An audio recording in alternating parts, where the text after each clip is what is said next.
Hey guys, Nabil here. Samurai Shodown is only 3 days away from release, but this does not mean that we can't bring something new and exciting in terms of news about the game. It was revealed today that through the Denkigi Online website, which is a Japanese website, and they had the opportunity to sit and talk to the design team that worked on Samurai Shodown, and that means the game director Nobuyuki Kuroki, as well as the character designer Yumi Saji. And they revealed some really important things about the DLC, about what to expect, as well as some hints and some insights into the creation of the new characters. We'll start with the new characters, which is not, again, it's not as exciting as what comes after that.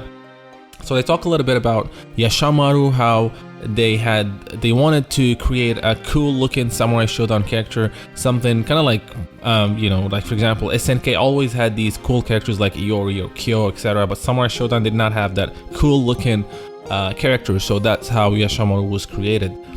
They also talked about Darlie, how they wanted to create this powerful female character, and at a certain point they had her use an actual ship in the battle, but they decided that was too ridiculous and he removed it. Thank God, because that we already have a dragon with Wu Rushan.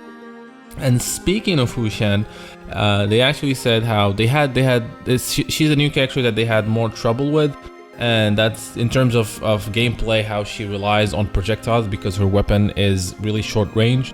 And also how they decided to go with her having glasses, and she loses the glasses, etc., as we saw in some videos. And it started as a joke and a gag, and then they decided to incorporate it.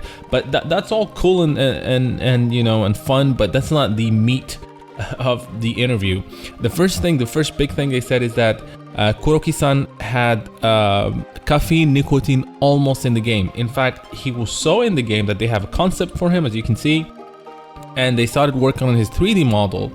However, at the last minute, the SNK's Yasuyuki Oda said that it's let's go ahead and bring a female character instead, and especially that they realized that actually in terms of character popularity, the Nicotine is actually one of the least wanted characters. I know Nicotine fans are gonna be angry hearing about that, but that's what they said in the interview, and that's how they decided to bring another female character. And they didn't mention who, but it's pretty much given that it's actually Shiki. And sorry for you Nicotine fans, I would prefer Shiki than Caffeine Nicotine to be back. I still want him to be back, but Shiki takes precedence. So yeah, there's that though. That's actually quite interesting, and the fact that they have almost they had the 3D model for him kind of maybe tells me that he might be coming as a DLC sometimes down the line. And speaking of DLC, they said that they have already decided the 4 characters a long time ago. So that Paul that showed up, with Irohan being number 1, and then Mina and Basara, etc. That was done after they already decided who the characters are going to be, and they didn't change that. But that also does not mean that Iroha is not in. Kuroki-san said that they know how people love Irohan, how she's really, wanted and desired, etc. However, he said he was against including her in the base roster because her her personality does not go well with the setting of the game.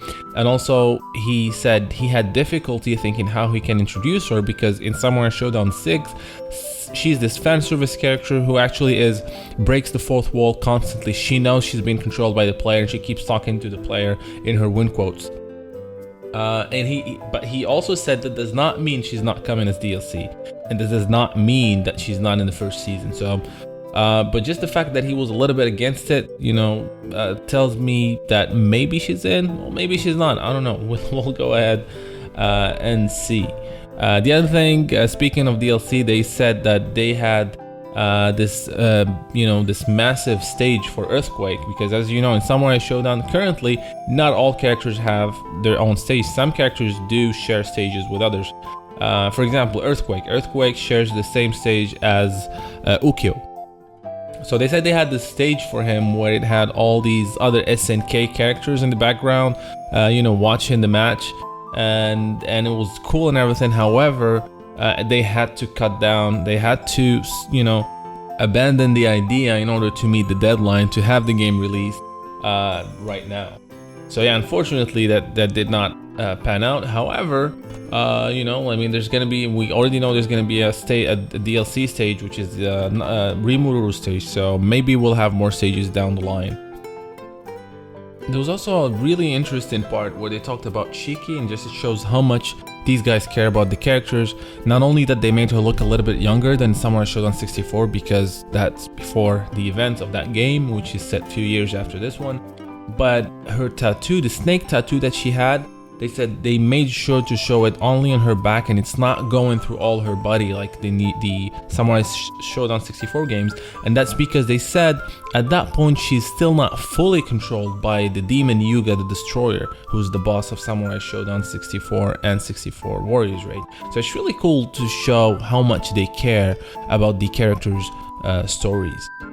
Other thing, Dengeki Online asked about adding new colors, because if you've seen some of the videos, or if you have the game, you know that each character comes with 4 colors. So they asked him, do you have plans to add more colors? And he said no, and he also is currently not planning to add DLC costumes, except those retro 3D. However, he said if people want more costumes, then he would like to consider it. So it's still, the doors open wide, you know, still wide open. I hope they do. I mean, we need some more costumes for the game. That'll be great. Other thing, they talked about Rimuru and how she plays different than other characters because she uses her ice powers, or it's actually the ice spirit Konru. So that, you know, she's a little bit different, etc. And they show the picture, as you can see here, of her in her new stage, which is the winter variation of Nakuru stage, which has always been the same in Samurai Shodown. They either both Rimuru or Nakuru share the stage, or they have different, you know, like Rimuru is then usually in the winter it's snowing, and Nakuru is not. And yeah, that's pretty much it. But the big thing for me is that how close Nicotine Caffeine got to be in the launch roster, and how they have already a 3D model for him, and also the fact that the whole, you know, DLC was done before that poll. So that means Iroha might not be in it. Basara might not be in it, you know, etc. So don't count those, you know, that poll as actually telling of what DLC we're gonna get, especially for season 1. Well, that's pretty much it, guys. I hope you enjoyed this video. Look forward to more. As you can see, I'm uploading a lot of Samurai Shodown videos now because I have the game, and I've been, you know, recording a lot of stuff. I'm still under embargo, so more stuff will be uploaded after the weekend, including our video review of the game. Now, I hope you like this video. Again, please leave a like, subscribe if you have not done so, and until next time, thank you for watching.